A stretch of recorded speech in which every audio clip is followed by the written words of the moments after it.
अस्सलाम वालेकुम नाज़रीन, इशूज़ में तव्हांखे भली कार। नाज़रीन, ही जेको अज़तनाक दर्दनाक वाक़ियो सिंध में पेश आयो आहे, क्यामाड़ी में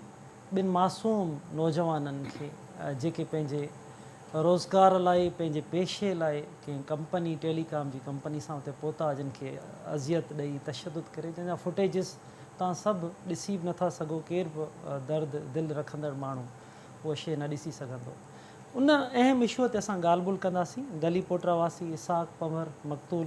ऐं ठटो वासी एमन जावेद इंजीनियर, इन अहम इशूअ ते असां ॻाल्हि ॿोल कंदासीं त हुननि जो जेको केस आहे उहो किथे पहुतो आहे,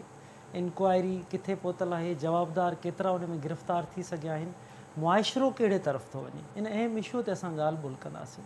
अफ़वाह अचनि ऐं केरु कंहिंखे चवे त हिन ई मामिलो कयो आहे, उनखां पोइ हिकु सॼी लोध अचे ऐं केरु न तस्दीक करे त जंहिं पहिरें माण्हूअ ॻाल्हि कई उहा सच हुई कूड़ हुई, तस्दीक खां सवाइ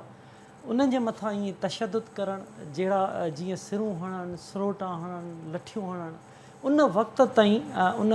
ईअं चइजे त उन वेशी जानवर वांगुरु, ख़ौफ़नाक जानवर वांगुरु उन वक़्त ताईं उन्हनि जे मथां तशदुद हले जेसीं ताईं उन्हनि जो साहु जेको आहे सो उहो हलियो नथो वञे। इन अहम सूरत हाल ते, इन अफ़वाहनि ते अगरि थोरो माज़ीअ में असां नज़र विझूं था, मंसूर हिलाज हुजे, संसार उनखे कीअं कयो वियो, कहिड़ी अफ़वाह हुई, उनखां पोइ उनखे पथर हणी कीअं उनखे तशदुद कयो, इहे साॻा अफ़वाह। उन मंसूर हिलाज खां वठी मखदूम बिलावल ताईं असां वञूं था, कीअं उनखे घाणे में इन्हनि ई अफ़वाहनि जे करे पीड़ियो वियो हो। उनखां पोइ असां अॼु जे दौर ताईं अची था वञूं, या असीं हज़रत ईसा ते हलिया था वञूं, कीअं स्लेब ते उन्हनि खे टंगियो वियो। त इहे समूरी सूरत हाल ऐं उन्हनि ते जेके अफ़वाहनि में माण्हुनि जूं उन ज़िंदगियूं अॼु जी हिन जदीद दौर ताईं बि, हिन वक़्त ताईं बि इन्हनि अफ़वाहनि खे अॻियां रखी करे उन्हनि माण्हुनि ते, उन मासूम माण्हुनि ते तशदुद कजे ऐं उन इंजीनियर्स ते तशदुद कजे। तव्हां सम्झी सघो था त हिन मुल्क जे अंदरि को डॉक्टर बणिजणु केॾो ॾुखियो आहे, कीअं पीउ माउ उनखे पढ़ाईंदो आहे, इंजीनियर कीअं पीउ माउ उनखे पढ़ाए उन मक़ाम ते पहुचाईंदो आहे, ऐं असां इंजीनियर खे कहिड़ा असां उन्हनि खां कमु वठूं। लाज़मी आहे थोरो असां हलिया था वञूं, थॉमस एडिसन ॾे हलिया वञूं, असां एलेक्जेंडर ग्राहम बेल ॾे असां हलिया वञूं, कीअं उन्हनि बल्बनि जी ईजाद कई, टेलीविज़न जी कीअं ईजाद थी आहे, या वेंदे असां समूरा जेके बि दुनिया जा वॾा जेके माण्हू आहिनि असां उन्हनि ते नज़र था विझूं, चंड ताईं वञी पहुचनि ऐं सॼी दुनिया जे अंदरि नित नवां तजुर्बा, नित नवां ईजादूं थियनि, उहे समूरा इंजीनियर्स। ऐं असांजे इंजीनियर जो इहो हाल हुजे त हू उते अगरि टावर जा सिग्नल्स लाइ उते पहुचे ऐं उन ते ईअं तशदुद करे उनखे मारे छॾिजे, इन खां वधीक बरबरियत, इन खां वधीक अज़तनाक, इन खां वधीक तकलीफ़, इन खां वधीक मुआशिरे जी हिन तस्वीर जेकी जुड़ी आहे उहा केॾी ख़तरनाक आहे ऐं केॾी ख़तरनाक थींदी। उनखां कीअं निकिरिजे, उनखे कीअं स्टॉप कजे त जीअं जेको ईंदड़ असांजो नसुलु आहे उहो पंहिंजो प्रोफेशन सां अॻियां वधी सघे। सॼी दुनिया अॻियां वधी वई आहे, दुनिया इन फज़ूल ॻाल्हियुनि मां निकिरी वई आहे, इन अफ़वाहनि मां निकिरी वई आहे, इन्हनि समूरा जेके इन अजाई ॻाल्हियुनि मां निकिरी करे सभु अॻियां वधी रहिया आहिनि, पर असांजो मुआशिरो इन सूरत हाल में बीह रहे त कहिड़ो ख़तरनाक पैगाम वञे थो। इन अहम इशू ते ॻाल्हि ॿोल कंदासीं। असां कोशिशि कंदासीं पुलिस ऑफिसर खे वठूं, इंतिज़ामिया खे वठूं, ॿियनि माण्हुनि खे वठूं लाॻापियल खे, त हिन वक़्तु पोज़ीशन किथे पहुती आहे मक़तूलनि जे हिन केस जी,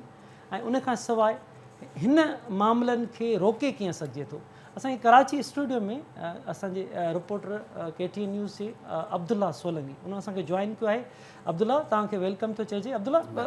ॻाल्हि ॿोल जी शुरूआति तव्हां खां थी कजे त हिन वक़्तु करंट पोज़ीशन, हाणे ही कुझु ॾींहं गुज़री चुका आहिनि, हिन वक़्तु केतिरा जवाबदार इन में गिरफ़्तार थी चुका आहिनि ऐं पुलिस जी रिपोर्ट छा आहे? वॾी महिरबानी असलम भाउ। हिन वक़्तु जेकी करंट सिचुएशन जीअं तव्हां पुछा कयो पिया, त अॼु हींअर 4 जवाबदारनि खां जेको आहे सो उन्हनि जी रिमांड वठी आया आहिनि, जिस्मानी रिमांड। हीअ छाकाणि त ATC जो केस आहे ऐं अॼु उन्हनि जो एडमिनिस्ट्रेटर जेको जज आहे उहो वेहंदो, उनखां पोइ दहशतगर्दी केस में उन्हनि जी रिमांड वरिती वेंदी, पर उहो न हुयो। आचर हुजण जे करे अॼु जुडिशल मैजिस्ट्रेट जेको वेठल हुयो उनखां हिननि 1 ॾींहं जी रिमांड वरिती आहे, जेको सुभाणे हुननि खे पेश कंदा, जेके 4 जवाबदार उन में शामिल आहिनि। छाकाणि त मां इहो ॿुधायां त हिन केस में हिन वक़्तु 6 ॼणा बाज़ाब्ता तौरु गिरफ़्तार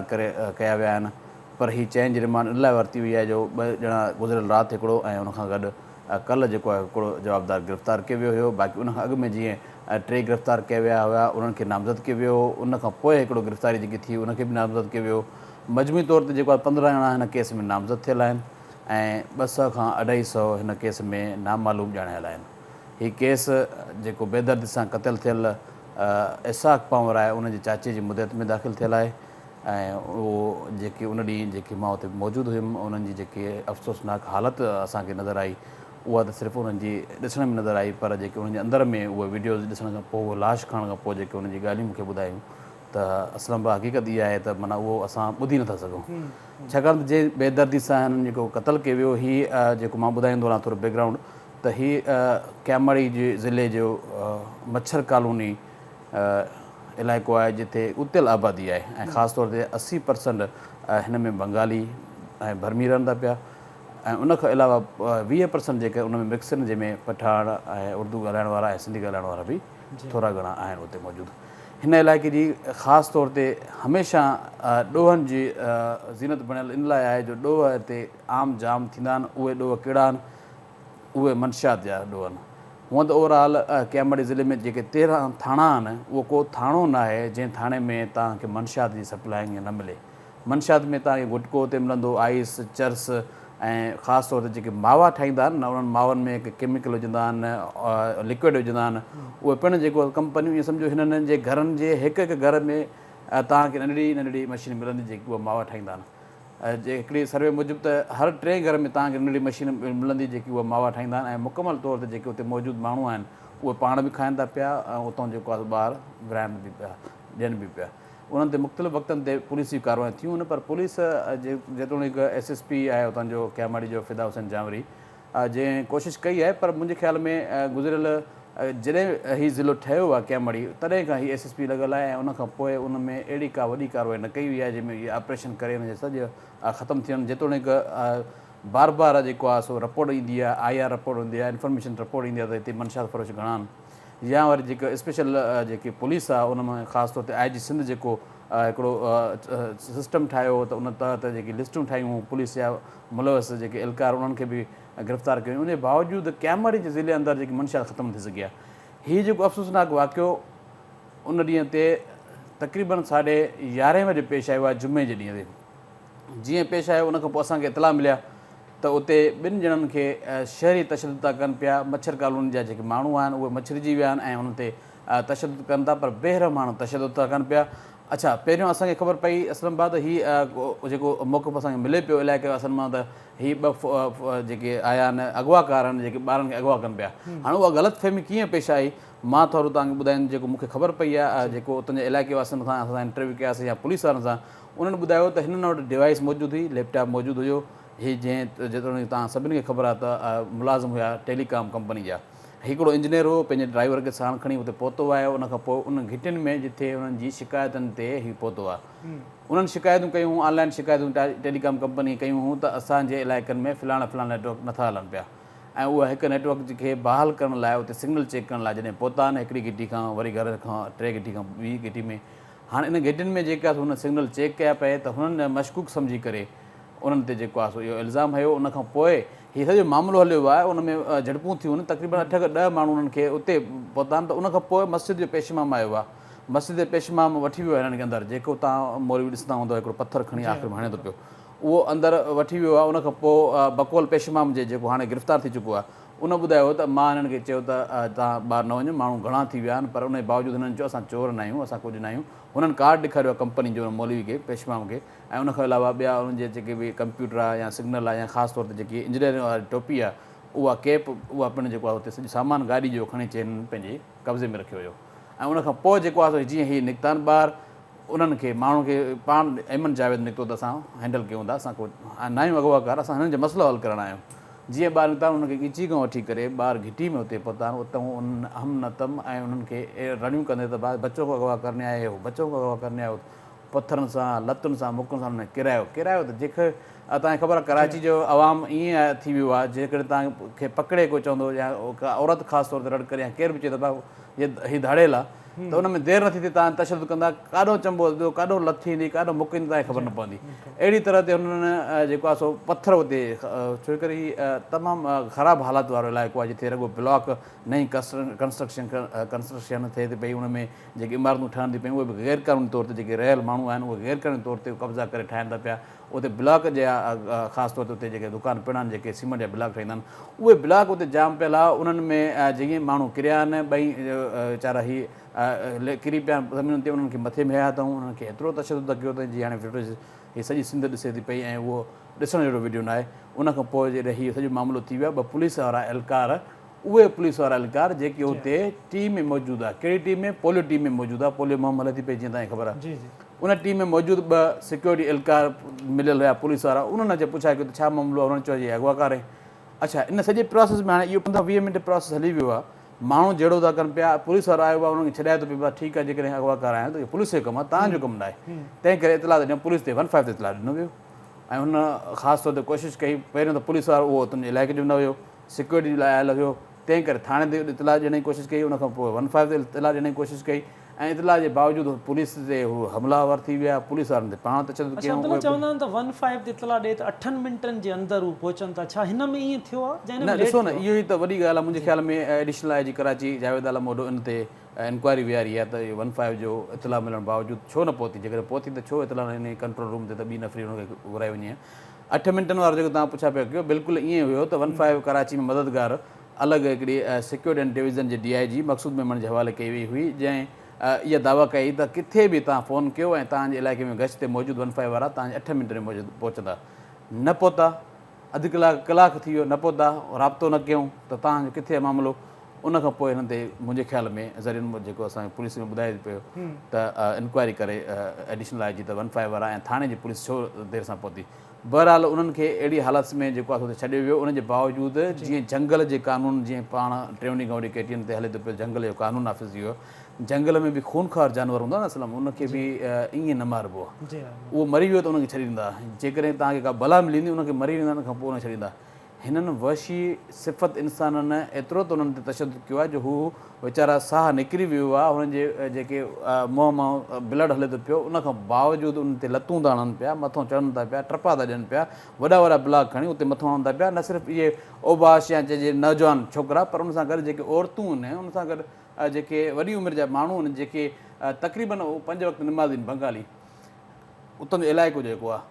उहे जेको आहे सो उन्हनि जा वॾा उमिरि वारा माण्हू बि उन्हनि ते जेको आहे तशदुद करणु पुलिस हिन वक़्तु जीअं चवनि था त उन मथां कुझु रेड्स वग़ैरह थिया आहिनि गिरफ़्तारियूं अमल में पुलिस जी छा दावा आहे त केतिरी थी चुकियूं आहिनि उन राति जेको आहे तक़रीबन 2 बजे केस दाख़िल थियो केस दाख़िल न कयो पियो वञे त जेको आहे भले तदफ़ीन थी वञे पर उते पुलिस स्टैंड वरितो DIG इरफान बलोच स्टैंड वरितो ऐं उन्हनि चयो त केस अॼु दाख़िल थी वञे उनखां पोइ राति जो 12 बजे केस दाख़िल थियो जंहिंमें 15 नामज़द कया विया पुलिस उनखां पोइ कार्रवाई कयूं आहिनि मुख़्तलिफ़ वक़्तनि ते रेंजर्स सां गॾिजी राति जे टाइम 3 बजे 4 बजे गुज़र राति जीअं तव्हां ॾिठो हूंदो त कार्रवाई थियणु जीअं कार्रवाई लाइ सर्च ऑपरेशन शुरू कयो त पुलिस ते उतां जा जेके जवाबदार आहिनि जिन खे इहा कुखे थी पई त असांखे गिरफ़्तार कयो वेंदो उन्हनि फायरिंग करे ॾिनी पुलिस जी फायरिंग खां पोइ अदूबदू फायरिंग थी उन में उहो ज़ख़्मी जेको थी पियो उहो जवाबदार हुयो उहो मुलविस हो वीडियो में बि नज़ार आहे उहो शरीफ़ उर्फ़ शरफ़ू उनखे उन्हनि पुलिस गिरफ़्तार करे वरितो आहे उनखां पोइ 37 ॼणा राति खणी आया आहिनि उनखां अॻु में बि जेको आहे सो 37 ॼणा अॻु में ऐं राति 8 ॼणा शकी जेके जवाबदार आहिनि उहे खणी आया आहिनि उन्हनि वटि हिकिड़ो सिस्टम ठाहियो अथनि जेके CCTV फुटेज में नज़र ईंदड़ चेहरा आहिनि उन चेहरनि खे शिनाख़्त कनि था पिया सुञाणप कनि था पिया उनजो हिकिड़ो एल्बम ठाहे छॾियो अथऊं हाणे उन एल्बम जे ज़रिए हिननि जी सॼी सुञाणप कंदा उनखां पोइ जेको आहे ॾिठो वेंदो त जेके जवाबदार हीअ कहिड़ा आहिनि या जेके एल्बम में जेके माण्हू आहिनि उन्हनि खां पुछा था कनि पिया हीअ कहिड़ा कहिड़ा आहिनि हिन जी एड्रेस ऐं हिन जी नाला पुलिस बिल्कुलु हिन में कमु करे थी पई पर उन्हनि जी ऑन स्पॉट पुलिस जी कारकर्दगी 0 रही आहे 2 कलाकनि ताईं मसइलो हलंदो रहियो आहे जुमे जो ॾींहुं आहे जुमे जे ॾींहं ते तव्हांखे ख़बर आहे त कराची पुलिस चीफ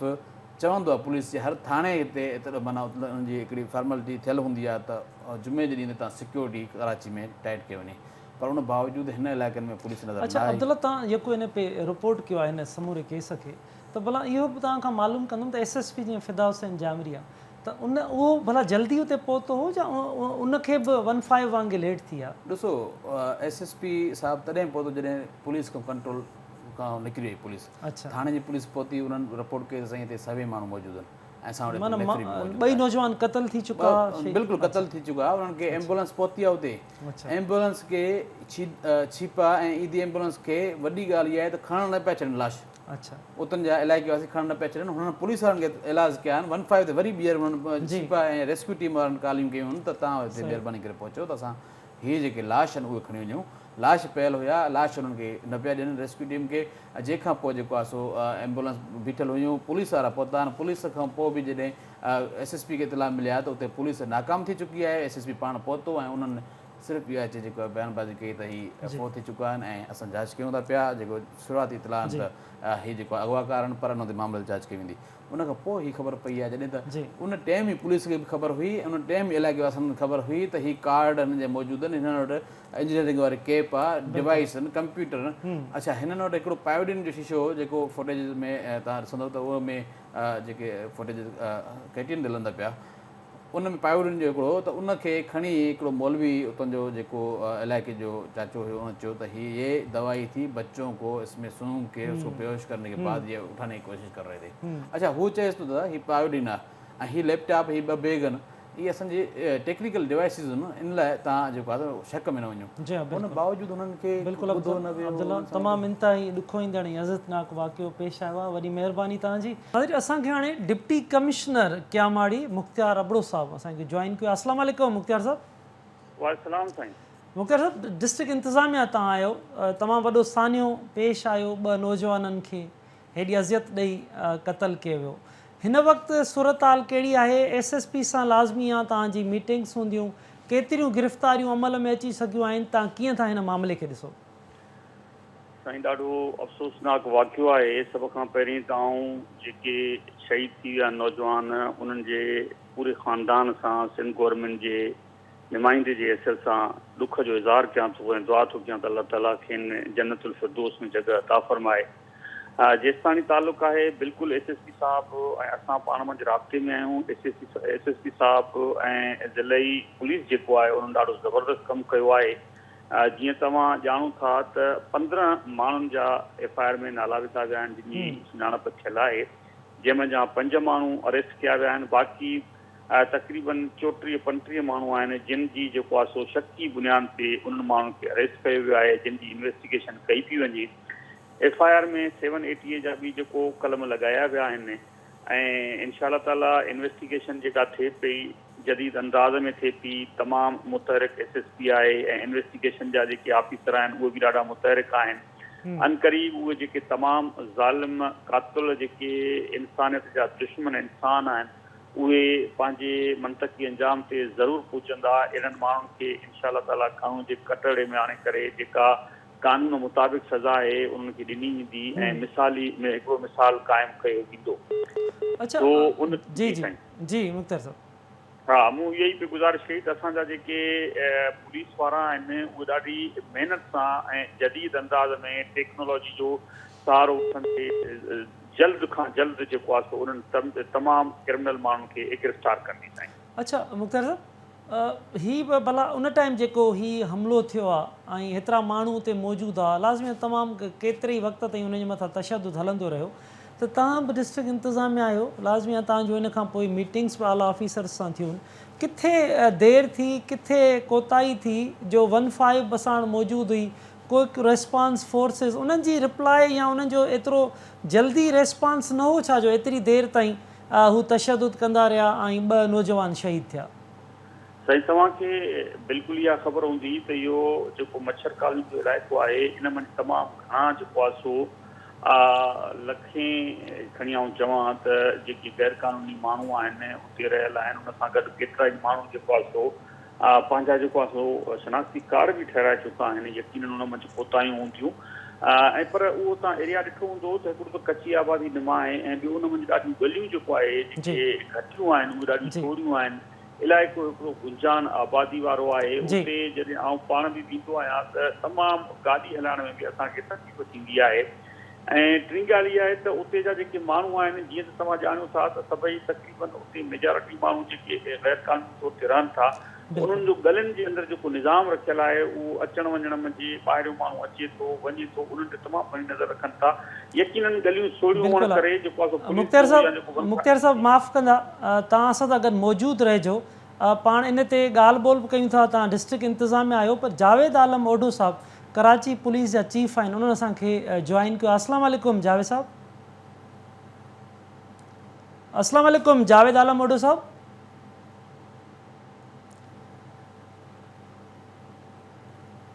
जावेद आलम ओढो साहब असां सां गॾु डिस्कनेक्ट थिया आहिनि असां कोशिशि कयूं था त उन्हनि खे लाइन ते वठूं कराची पुलिस जा चीफ आहिनि ऐं हिन समूरी शयुनि खे ॾिसनि पिया केतिरियूं गिरफ़्तारियूं अमल में आयूं आहिनि उन वाक़े खां पोइ पुलिस तरफ़ां कहिड़ियूं कोशिशूं वरितियूं आहिनि इन समूरी सूरत हाल ते असां उन्हनि सां ॻाल्हि ॿोल कयूं था जावेद आलम ओढो साहब तव्हां मूंखे ॿुधी सघो पिया जी बिल्कुलु बिल्कुलु जावेद साहब हिन वक़्तु पोज़ीशन छा आहे हीअ जेको ॿ नौजवान शहीद थिया उन खां पोइ केतिरियूं गिरफ़्तारियूं अमल में अची चुकियूं आहिनि पुलिस जो रेस्पॉन्स केतिरो तकिड़ो आयो आहे बिल्कुलु हीउ ॾाढो हिकु इंसानियत सोज़ ऐं दुखदायक वाक़ियो थियो तव्हांखे जीअं त ख़बर आहे डिटेल जी ॿ नौजवान पोरियत बिल्कुलु महज़ ग़लति शक जे बुनियाद ते उन्हनि खे बेदर्दी सां क़तलु कयो वियो ऐं जॾहिं की हू पंहिंजे कम जे सिलसिले में उन इलाइक़े में ही गुंजान आबाद इलाइक़ो आहे जिथे लो इनकम ग्रुप्स जा ही कुझु मछेरा मुख़्तलिफ़ कम्यूनिटीज़ जा उते रहाइश पज़ीर आहिनि तमामु सनियूं घिटियूं आहिनि जंहिंमें आमतौर ते गाॾी खे वञण में बि तकलीफ़ थींदी आहे बहरकैफ़ ही जॾहिं पहुता ऐं उते कमु कयूं कुझु अरसे खां पोइ ही तव्हांखे ख़बर आहे त ग़लति अफ़वाह फैली ऐं बग़ैर कंहिं तस्दीक जे की ही ॿारनि खे अगवा करण वारो को गिरोह सां तालुक़ रखनि था हिननि नौजवाननि खे बेदर्दी सां मारियो वियो शहीद कयो वियो मौक़े ते थोरी देरि में पुलिस पहुती असां वेरीफाई कयोसीं त असांखे फैक्ट्स जी ख़बर पई SSP साहिबु ख़ुदि पहुतो हो क्यामाड़ी फिदा हुसैन चांवरी साहिबु ऐं उन्हनि ॾिठो त हीअ त बिल्कुलु ग़लति अफ़वाह जी बुनियाद ते हीउ वाक़ियो थियो आहे उन खां पोइ असां एक्शन ते लेकिन बदकिस्मती सां उन वक़्तु ताईं हिननि ॿिनि क़ीमती इंसानी जाननि जो ज़िया थी चुको हो ऐं उन खां पोइ बग़ैर कंहिं देरि जे असां कार्रवाई शुरू कई ऐं हिन जा जेके मुहरिक ऐं जिन अफ़वाह फैलाई ऐं जिन जो गैर इंसानी यानी वहशियाना कमु कयो उन्हनि खे असां गिरफ़्तार करणु शुरू कयो हिन वक़्तु ताईं असां CCTV फुटेज ॿिया जेके मोबाइल फ़ोन जा फुटेजिस हुआ सभु हथ कया आहिनि काफ़ी ऐं उन जी मदद सां 40 खां वधीक असां उहे माण्हू बलवे जी सूरत में जिन हमिलो कयो हिननि ॿिनि मासूम पोरियतनि ते उन्हनि ॿिन्ही खे 40 खां वधीक गिरफ़्तार करे चुका आहियूं ऐं उन्हनि में हिकिड़े खे जंहिं मज़ाहमत कई त उहो ज़ख़्मी हालत में गिरफ़्तार कयो पुलिस पंहिंजो फुल एक्शन कयो ऐं अहिड़े नमूने सां हिकु मैसेज असां ॾियणु चाहियूं था त को बि कानून खे पंहिंजे हथ में खणंदो उन जे ख़िलाफ़ सख़्तु एक्शन खणियो वेंदो हाणे हीअ असांजी ऑपरेशन हलंदी जेके माण्हू आहिनि उन्हनि सभिनी खे असां कानून जे दायरे में आणींदासीं ऐं उन्हनि सां तमामु सख़्तु बर्ताव कंदासीं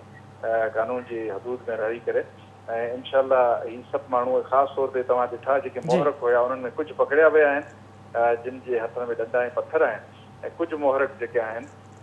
जेके अञा ताईं कानून खां भॻियल आहिनि इनशाला हू बि जल्द असां गिरफ़्तार कंदासीं अच्छा जाय साहब मुख़्तलिफ़ सवाल पैदा थियनि था जीअं त फ़रियादी जेके मक़तूल आहिनि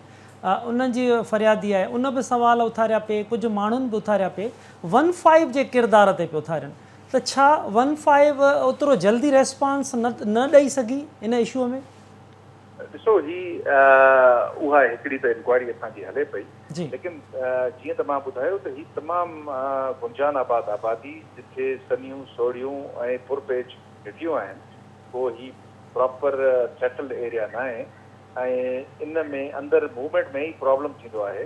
सो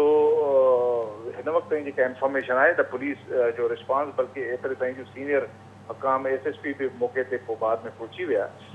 लेकिन अगरि का डिले थी आहे त बिल्कुलु हुन जे ख़िलाफ़ असां सख़्तु एक्शन खणंदासीं कल्ह मुंहिंजो हिकिड़े पोरियत जे वालिद सां टेलीफोन ते राब्तो थियो जेको ठठे में हुया ऐं तमामु सोगवार हुया उन्हनि सां असां उन्हनि जे ग़म में बराबरि जो कराची पुलिस पूरी बराबरि शरीक बि आहे ऐं इनशाला उन्हनि खे मां तसली ॾिनी ऐं उन्हनि पुलिस जे रिस्पॉन्स खां मुतमिन पंहिंजो इत्मिनान बि ॾेखारियो जी हुननि जा वालिद साहब। सो असां हुननि सां बि राब्ते में आहियूं ऐं इनशाअल्लाह इन्हनि शयुनि खे बि ॾिसूं पिया ऐं जेकॾहिं कंहिंजी कोताही थी आहे त डेफिनेटली हुन ते सख़्तु क़दम खयो वेंदो। जाहिर साहब ही जेके हिनखे तव्हां ॾिसो कीअं था? मिसाल तौर ते कराची शहर जे अंदरि कुझु अफ़वाह थियनि था, माण्हू पाण सेल्फ जस्टिस पाण वञी उन्हनि ते हमला कनि था, किथे ॾोही था मारे विझनि त किथे ही बेगुनाह शहीद थी विया। इन जा सबब तव्हांखे छा था नज़र अचनि? कानून जी रिट जो इशू आहे, ॿियो को मामिलो आहे? तव्हांजी ज़रूरु हिन मामले ते सर्वे हूंदी। इन में बुनियादी तौर ते इहा हिकु बदकिस्मत हिकिड़ी डेवलपमेंट आहे जंहिंमें असांजी सोसाइटी में हैजानी कैफ़ियत, एक्सट्रीमिज़म ऐं जेको बदकिस्मती जा जेके वहशीपनो चइजे, गैर इंसानी सलूक, हिक ॿिए सां हिक ॿिए जी इज़त न करणु ऐं तज़लील करण में राहत महसूसु करणु, इहो मजमूई तौर ते तव्हां पाण इन ते बहस करे सघो था। का बि शइ मां डिस्कस कंदुसि त उहा हिकु जानबदाराना बयान तसवर न कयो वेंदो, न कयो वञे। इन जे करे मां नथो चवां, पर हिन में जेके वॾा असांजा लीडर साहिबान आहिनि, न सिर्फ़ु सियासी, मज़हबी, समाजी लीडर आहिनि, उन्हनि खे पंहिंजो किरदारु अदा करणु घुरिजे। इन कैफ़ियत खे मां सम्झां थो त गॾिजी पूरी सोसाइटी, ख़ासि तौर ते जिन जो मां नालो वरितो, जेके लीडर साहिबान आहिनि, उन्हनि खे गॾिजी बशमूल पुलिस असांखे हिन हैजानी कैफ़ियत खे, हिन इंतिहा पसंदी जे रवैये खे असांखे ख़तमु करिणो आहे। बदकिस्मती सां उहो हिननि ईंदड़ इशरनि में कुझु सालनि में काफ़ी अरसे खां हिकु हुनखे ॼणो हुनजी ग्रोथ थी आहे, हुनखे इनकरेज कयो वियो आहे, उनखे असांखे डिस्करेज करिणो आहे। कानून जंहिं बि हथ में खयों, चाहे उहो मज़हबी मुखालफ़त हुजे या समाजी या कंहिं ॿिए क़िस्म जी असांजी पाण में मुखालफ़त हुजे, असांखे कानून खणण जी कंहिंखे बि इजाज़त न ॾियणी आहे। जो मजमूई तौर ते पुलिस उन में अॻियां हूंदी, पर उनखे सपोर्ट पूरी सोसाइटी जी खपे। ऐं इहे रवैया जेके आहिनि उन्हनि खे जेसिताईं असां तब्दील न कंदासीं, असांजी सोसाइटी अॻिते हली उहा पंहिंजी ओसर ऐं तरक़ी न करे सघंदी। अच्छा जाहिर साहब, आख़िरी सवाल हूंदो त दुनिया जदीद थी वई आहे, उन्हनि वटि टेक्नोलॉजीअ में बि जिदत आई आहे। हाणे ही जेके माण्हू कुझु गिरफ़्तार न थिया आहिनि, त तव्हां खां मालूम बि करणु सम्झण बि चाहींदासीं त छा कराची पुलिस वटि जदीद टेक्नोलॉजी मौजूदु आहे जवाबदारनि ताईं पहुचण लाइ? बिल्कुलु मौजूदु आहे। ॾिसो, पंहिंजे रिसोर्सिस आहिर पंहिंजे पाण तौर ते सिंध गवर्नमेंट जी मदद सां टेक्नोलॉजी में असांजो बाक़ाइदा IT विंग तमामु हिकिड़ो एक्टिव ऐं प्रोएक्टिव, बल्कि मां चवंदुसि, यूनिट आहे सिंध पुलिस जो। ऐं IG साहब हिननि जी तमामु वॾी कोशिश आहे कि हुन IT विंग खे CPO मां कढी करे पुलिस जे थाणे लेवल ते हेठि आम चौकी सतह ते असां आणियूं। उनजो तव्हां रिसेंटली तलाश जे नाले सां ऐप बि ॾिठो, उन में जेके गैजेटरी असां इस्तेमालु कयूं था, त हाणे जस्ट क्लिक ऑफ बटन्स ऐं असां वटि लखे माण्हुनि जो जेके मशकूक, जेके घुरबल आहिनि, जेके एब्सकॉन्डर आहिनि, जेके इश्तिहारी आहिनि, प्रोक्लेम्ड ऑफेंडर्स आहिनि, उन्हनि सभिनी जो पूरे मुल्क जा असांजे टच ऑफ बटन उन में CNIC बेसिस ते या अंगूठा हणी उन्हनि जो फिंगरप्रिंट जी बेसिस ते असां सो अहिड़े क़िस्म जूं ॿियो आहे। असल शइ इहा आहे त जेको CCTV कैमरा जी असां इनकरेज कंदा आहियूं, इन जे बावजूद कि कॾहिं कॾहिं CCTV कैमरा असांजे लाइ हिकिड़ो क्रिटिसिज़म जो सबक़ु बणिबो आहे त पुलिस जल्दी छो न पहुती, पुलिस हीअं छो न कयो, पर असां हिनखे इनकरेज कयूं था। ऐं हर शहरी खे, इंतिज़ामिया अदारे खे, प्लस जेके वॾियूं कॉर्पोरेट सेक्टर में बैंक्स आहिनि, कंपनियूं आहिनि, उन्हनि खे असां बिल्कुलु पाबंद कंदा आहियूं त हू पंहिंजो इहो सिलसिलो कनि ऐं कैमराज़ हणनि, जंहिंसां असांखे जीअं तव्हां ॾिठो त 48 आवर्स में तमामु कलील अरसे में जेका हिकु ॿारड़ी जेका सैलाब ज़दा ॿारड़ी सां जेका ज्यादती थी ऐं 2 माण्हू जेके हुया, उन्हनि खे बि टेक्नोलॉजी इन ही कैमरा फुटेज ऐं ॿियनि जे ज़रिए, सोर्सिस जे ज़रिए असां हथु कयो, तलाश कयो एतिरे कलील अरसे में। सो टेक्नोलॉजी फ्यूचर इहो ई आहे। टेक्नोलॉजी खे असांखे वधीक अपनाइणो आहे ऐं असां इन बारे में बिल्कुलु पंहिंजी ज़िमेदारी सां वाक़िफ़ आहियूं। इंशाअल्लाह इनखे वधीक सेफ सिटी अचण सां इहे घणा मसइला असांजा हल थी वेंदा। अच्छा, उमेद केतिरी करे सघिजे थी त ही समूरा जवाबदार केतिरे वक़्त में गिरफ़्तार थी वेंदा? जवाबदारनि जो तइदादु तमामु वॾो आहे। मां तव्हांखे को टाइम फ्रेम त न जी। ॾींदुसि, पर इन ते SSP साहब बि DIG साहब पाण बि पहुता हुते, ऐं थी सघे थो मां बि अॼु या सुभाणे हुन जो चकर हणां इलाइक़े जो ऐं ऑपरेशन खे पर्सनली पाण अचां। इनशाला ही जेतिरा बि गिरफ़्तार आहिनि ऐं इन खां जेके रहियल आहिनि उन्हनि सभिनी खे असां तमामु कलील अरसे में गिरफ़्तार कंदासीं इंशाअल्लाह। महिरबानी जावेद आलम ओडो साहब, तव्हां KT न्यूज़ खे वक़्तु ॾिनो। नाज़रीन, कराची पुलिस जा चीफ जावेद आलम ओडो साहब हिन समूरी सूरत हाल ते तफ़सीली असांखे ॻाल्हि ॿोल असां सां कई, ऐं उन्हनि जो चवणो त फौरी तौर ते हुन वटि ज़रूरु जदीद टेक्नोलॉजी मौजूदु आहे, उन्हनि समूरनि जवाबदारनि ताईं पहुची चुका आहिनि, पहुचंदा, ऐं बेगुनाह जेके माण्हू शहीद थिया आहिनि, क़तल कयो आहे उन्हनि खे, उन समूरा जवाबदार गिरफ़्तार थी वेंदा। नाज़रीन, जावेद आलम ओडो साहब जी तव्हां ॻाल्हि ॿोल ॿुधी। मुख़्तियार अबड़ो साहब असां सां गॾु लाइन ते मौजूदु आहिनि, डिप्टी कमिश्नर क्यामाड़ी आहिनि। मुख़्तियार साहब, हिन वक़्तु इहे बि इतला आहिनि त जेके माण्हू आहिनि एहतजाज बि उते करे रहिया आहिनि, त हिन क़िस्म जो हेॾो वॾो ही सानियो पेश आयो, त तव्हां मिसाल डिप्टी कमिश्नर उते आहियो, त इन जा बुनियाद छा आहिनि? माना किथे अवेयरनेस जी खोट हुई या को ॿियो को अहिड़ो मामिलो हो जंहिंमें हिकिड़ी कंहिं अफ़वाह उथारी ऐं उन्हनि माण्हुनि ते एॾो अज़ियतनाक तशदुद सिरूं लॻियूं, उन्हनि ते एतिरो तशदुद थियो, अहिड़ा फुटेज साम्हूं आया जो माण्हू इन ते त माना ॻाल्हाए बि नथो सघे, फुटेजिस ॾिसी बि न सघियो। त हाणे इन जी रोकथाम थिए कीअं? लाज़मी तव्हां उते कमु था कयो, पढ़ियल लिखियल माण्हू आहियो। आवाज़ अचे जी मुख़्तार साहब, अचे थो आवाज़। जी हाँ सर, बिल्कुलु अवां सही फरमायो। ॾिसो न, अवेयरनेस असां वटि कान्हे असां जल्दी कंहिं नंढड़े नंढड़े अफ़वाह ते जेको आहे सो बिल्कुलु हिकदमि जेको आहे सो हाइपर था थी वञूं ऐं कानून खे पंहिंजे हथनि में था खणूं। ऐं सम्झां थो त सोसाइटियुनि जे लाइ इहो जेको रवैयो आहे जनरल पब्लिक जो, उहो इंतिहाई ख़तरनाक आहे। जेसिताणी सोसाइटी में ख़ासि करे तव्हां सिंध धरती खे ॾिसो, हीअ अमन जी धरती आहे ऐं सूफ़ियुनि जी धरती आहे। हिते सभु रवादारी जा तमामु अज़ीम मिसाल क़ाइमु थियल आहिनि, ऐं हिन वक़्तु आउं सम्झां थो त हिकु दफ़ो ॿीहर असांखे इन्हनि सभिनी शयुनि जी तमामु सख़्तु ज़रूरत आहे। असांखे न सिर्फ़ु जेको आहे सो रवादारी ॾेखारणी पवंदी, अकुल ऐं होश खां कमु वठिणो पवंदो। असांखे उहो शाह लतीफ़ जो अमन जो पैगाम, सचल ऐं सामीअ जे अमन जे पैगाम खे साम्हूं रखी करे असांखे वॾी दिलि बि करणी पवंदी। ऐं आउं सम्झां थो त कानून खे पंहिंजो रस्तो ठाहिण जे लाइ छॾियो वञे, छो जो जेको बि असां पंहिंजे हथ में था कमु खणूं उन जा नतीजा मजमूई तौर ते उहे इनफ़रादी शख़्सनि जे बारे में हुजनि या क़ौम जे बारे में हुजनि या मुआशरनि जे बारे में हुजनि, उहे ॾाढा भयानक थींदा आहिनि। त आउं सम्झां थो त असांजे समूरनि नौजवाननि खे,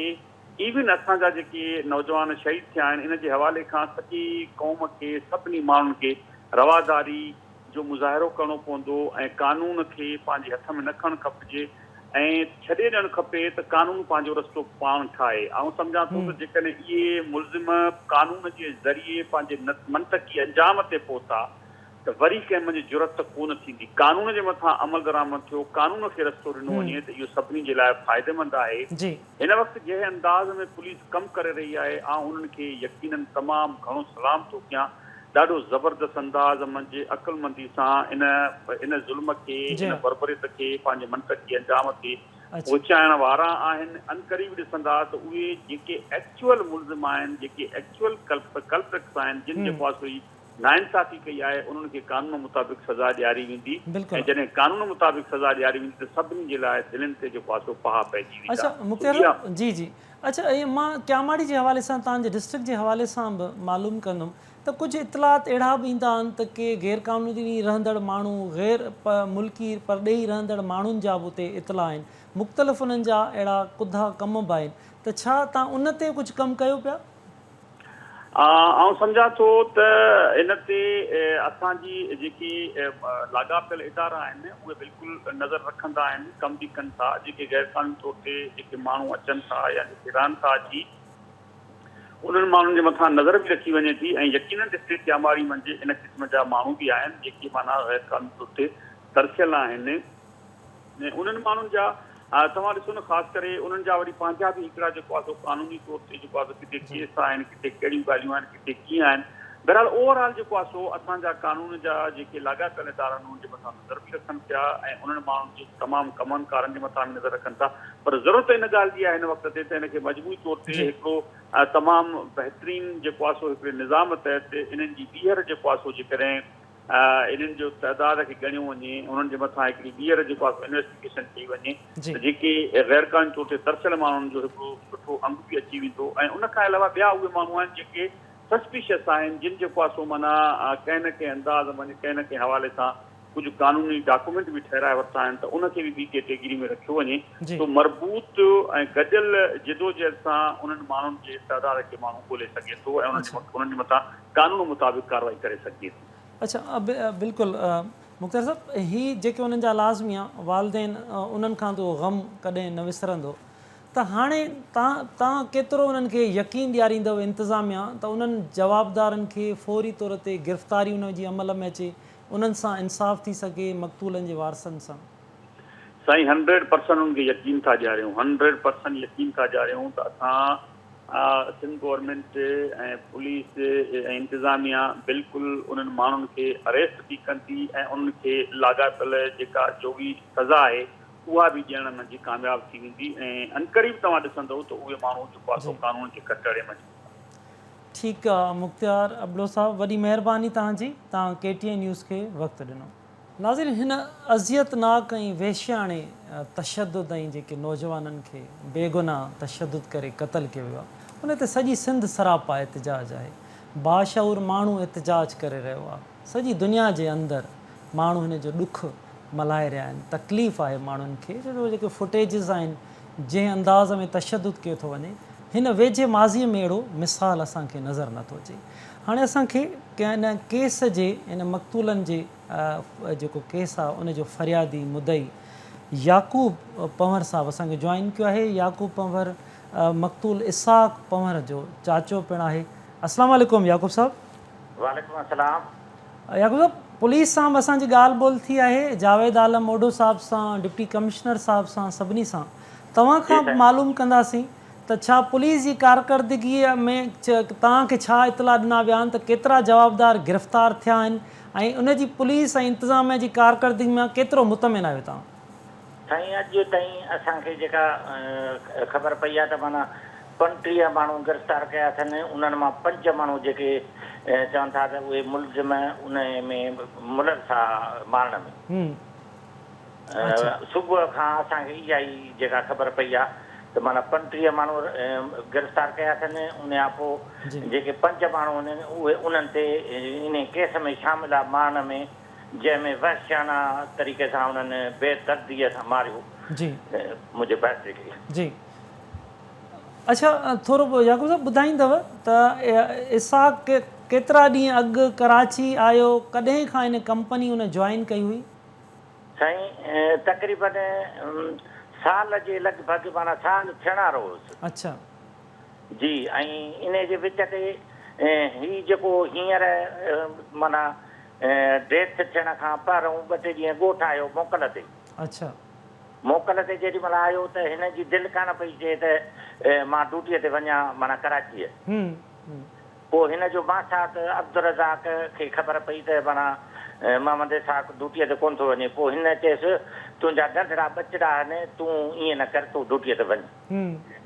पोइ उन जो चवणु टाली न, पोइ हिन चयो त ठीकु आहे मां वञा थो। पोइ इहो घर वञण खां पोइ 2-3 ॾींहंनि खां पोइ इहो वाक़ियो थी वियो। अच्छा अच्छा, मोहम्मद इसाक खे ॿारड़ा घणा आहिनि याकूब साहब? ॿारड़ा हुनखे 3 ॿारड़ा आहिनि, हिकिड़ो पुटु अथसि, 2 न्याणियूं अथसि। अच्छा,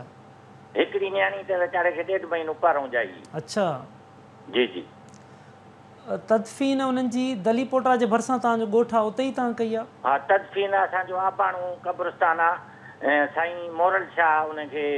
चवंदा आहियूं, दली पोटनि सां गॾु आहे बिल्कुलु। उते कल्ह 10 बजे जनाज़ो हो, 10 बजे जनाज़ो हिते असां पंहिंजी आबाणे ॻोठु कयोसीं। उन खां पोइ असां उनखे एम्बुलेंस में खणी वियासीं होॾां कब्रिस्तान। तक़रीबन असां 12 ताईं फारग थी वियासीं दफ़नाए। अच्छा याकूब साहब, उतां जी तव्हांजे ज़िले जा सियासी माण्हू, चूंडियल नुमाइंदा, छा उन्हनि तव्हां सां राब्तो कयो आहे? हेॾो वॾो ही सान्यो पेश आयो आहे? साईं अॼु इहो असांजो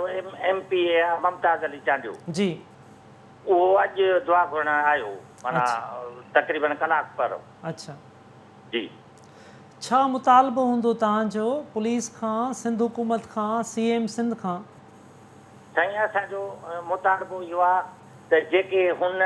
में मुलविस हुआ जेके मीडिया ते तस्वीरूं अचनि पियूं उन्हनि जे क्लिपनि जे अंदरि जेके जेके मुलज़िम आहिनि जेके वहशना तरीक़े सां जेके माना मारनि पिया हमराहनि खे उन्हनि खे गिरफ़्तार कयो वञे सभिनी खे ऐं उन खां पोइ हिननि जो को केस अॻिते वञे ऐं कैफ़े किरदार सज़ा हिननि खे मिले अच्छा लाज़मी आहे एॾो दर्दनाक ही वाक़ियो आहे ऐं इहे सवाल पुछंदे बि तकलीफ़ थिए थी असांखे पर तव्हां बॉडी ॾिठी हूंदी इसाक़ जी केतिरो तशदुद थियल हो साईं मूं जेॾीमहिल बॉडी ॾिठी न मां त मूंखे को अहिड़ो मर्ज़ कोन हो पर जेकॾहिं उन जाइ ते को दिलि वारो मरीज़ वञे हा न ॾिसे हा त उनखे उते अटैक थी वञे हा मां तव्हांखे लिखी थो ॾियां जेॾीमहिल मूं ॾिठो हुनजी डेड बॉडी के उमिरि केतिरी मोहम्मद इसाक़ जी उमिरि साईं हुनजी 32 साल जी तक़रीबन अच्छा के तालीम हुनजी केतिरी ही तालीम इंटर अच्छा पोइ ही हिन कंपनी जेकी आहे चओ था साल खनि अॻु जॉइन कई त छा कंपनी तरफ़ां तव्हां सां को राब्तो वग़ैरह कयो वियो आहे कंपनीअ तरफ़ां माना जंहिं ॾींहुं असां दफ़नायासीं उन ॾींहुं कंपनीअ जा 3-4 माण्हू आया अच्छा हा पोइ उहे को हुनजो हिसाबु किताबु थोरो रहियल हो पोइ उहो हुनजे माना घरारीअ खे चयूं असां पैसा ॾियणु चाहींदासीं मुंहिंजो भाउ ठीकु आहे उन्हनि खे असां थोरो अॻिते वठी वियासीं आहे हिते आहे माना ॻोठाणो रवाज सिस्टम ॻोठाणो पोइ उनखे अॻिते वठी वियासीं छोकिरीअ खे सॾु कयोसीं पोइ उनखे पैसा ॾिनो केतिरा ॾिनो इहा मूंखे का ख़बर कान्हे सही ऐं उन खां पोइ अॼु बि का टीम हुनजी अचे पई जेका मैनेजर लेवल ते आहे उतां निकिरी आया आहिनि पर अञा ताईं असांजो वोट कोन पता अच्छा ठीकु आहे याक़ूब साहब तव्हां सां असां राब्तो रखंदासीं ऐं हिन ते वरी बि असां ॻाल्हि ॿोल कंदासीं त हिन केस खे त जीअं उन्हनि जवाबदारनि खे कैफ़रे किरदार ताईं पहुचाए सघिजे ऐं जेके मक़तूल आहिनि ऐं उन्हनि जे खून सां इंसाफ़ थिए तव्हांखे इंसाफ़ मिली सघे वरी महिरबानी तव्हांजी याक़ूब पंवर साहब तव्हां KTN न्यूज़ खे वक़्तु ॾिनो नाज़रीन असांखे हाणे सीनियर एडवोकेट सलाउद्दीन पंवर साहब जॉइन कयो आहे अस्सलाम वालेकुम सलाउद्दीन साहब जी वालेकुम अस्सलाम सलाउद्दीन साहब ही जेको दर्दनाक वाक़ियो पेश आयो आहे ज़रूरु तव्हांजी इन ते रिसर्च बि हूंदी ॾिसंदा बि हूंदव शयुनि खे त क़ानूनी पासनि खां मां तव्हां खां ॿुधण बि चाहींदासीं सम्झण बि चाहींदासीं त ही जेके अफ़वाहूं थियनि थियूं कहिड़ा इशू थियनि था उन ते हमला थियनि था कानून इन खे कीअं थो ॾिसे ही कहिड़े क़िस्म जी FIR थियणु घुरिजनि ही क़ानूनी तौर ते इन में छा थियणु घुरिजे अदा सभ खां पहिरियां त तव्हांजी महिरबानी तव्हां मूंखे मदू कयो इन ते तव्हां इन एॾे वॾे वाक़े जी मज़म्मत करे सघां ऐं तमामु वॾो वाक़ियो आहे ऐं अहिड़े तरीक़े सां जहिड़े तरीक़े सां ही वाक़ियो थियो आहे ऐं हर इंसानु हुनजी मज़म्मत करे थो हुन सां गॾोगॾु आउं बि हिनजी मज़म्मत कयां थो ऐं उन खां पोइ जेको आउं इहो चवणु चाहींदुसि त सभ खां पहिरियां सुवाल त थिए थो त जेके लॉ एनफोर्समेंट एजेंसीज़ आहिनि जिन खे माण्हुनि खे प्रोटेक्शन ॾियणो आहे ऐं माण्हुनि खे सिक्योर करिणो आहे उन्हनि जो किरदारु किथे थो स्टैंड करे सभ खां पहिरियों सुवाल इहो आहे ऐं हिन वाक़े में तव्हां ॾिसंदव त ॿ पुलिस वारा यूनिफॉर्म में मौजूदु आहिनि त जेको आहे सो ॿिनि पुलिस वारनि जी मौजूदगी में ओपन एॾो ई आज़ादी सां एतिरनि सारनि माण्हुनि ॿिनि माण्हुनि जो मर्डर कयो आहे अफ़वाह हुजे या वरी को क्रिमिनल हुजे उन जे लाइ असां वटि कानून मौजूदु आहिनि उन जे लाइ असां वटि हेॾा सारा वॾा इदारा मौजूदु आहिनि जेके इन्हनि मामलनि खे इन्वेस्टिगेट कनि ऐं उन खां पोइ सज़ाऊं ॾियणु कोर्टुनि जो कमु आहे पर हीअ जेको अहिड़े तरीक़े जूं वारदातूं इहो थियनि थियूं इहो सिधो सो स्टेट जो फेल्यूअर आहे जेको माण्हू दादा दिलेरी सां बीही पंहिंजा मक़सद सर्व करण लाइ माण्हुनि खे ईअं ई अफ़वाहुनि जे बेसिस ते मारायो थो वञे ऐं एॾो वॾो वाक़ियो ऐं कराची जे शहर में किथे कंहिं ॻोठ साइड विलेज साइड या कंहिं अहिड़े एरियाज़ में थिए हा तॾहिं बि ठीकु हो पर ही कैपिटल सिटी आहे ऐं इंटरनेशनल सिटी जिथे एॾियूं एजेंसीज़ कमु कनि थियूं पियूं ऐं सभु इदारा मौजूदु आहिनि कैपिटल सिटी हुजण जे बावजूद बि जिथे सभु एडमिनिस्ट्रेटिव इदारा मौजूदु आहिनि ऐं उन जाइ ते बि ही स्टेट जो फेल्यूअर सिधो सो स्टेट जो फेल्यूअर आहे त ॿिनि पुलिस वारनि जे मौजूदगीअ में ऐं अधु खां मुने कलाक ताईं आम माण्हुनि खे जिन जो को बि रोल न आहे के क्रिमिनल्स बि न आहिनि ऐं उनखे जेको आहे एतिरा सारा गॾिजी माण्हू अफ़वाह जे बेसिस ते पथरनि सां सिरोटनि सां डंडनि सां मारियो थो वञे ऐं उते वरी उन्हनि जा वीडियो क्लिप्स ठाहिया था वञनि त हीअ त सिधो सो स्टेट जो फेल्यूअर आहे। त ॿियो सवालिया निशान आहे सभिनी इदारनि ते। IG साहब इनखे पंहिंजे स्टेटस खे क्लियर करे, DIG साहब करे या ॿिया जेके बि इदारा आहिनि उहे पंहिंजो स्टेटस जेको आहे उहो क्लियर कनि त हुननि इन सभु वाक़े जे ख़िलाफ़ छा अहिड़ियूं मजबूरियूं हुयूं जो पुलिस उते पहुची न सघी, थाणो हुजण जे बावजूदि पुलिस वारनि जी मौजूदगीअ जे बावजूदि बि जॾहिं त असां रोडनि ते हलूं था त 5-5 मिंट जी ड्राइव ते जेको आहे पुलिस मोबाइल मौजूदु आहे। उन खां पोइ हिननि पेट्रोलिंग टीम्स ठाहियूं आहिनि जेके बाइक्स ते पेट्रोलिंग कनि थियूं पयूं कराची शहर में। त ही एतिरे वॾे वाक़े हुजण जे बावजूदि बि उहे पुलिस वारा छो न पहुची सघिया?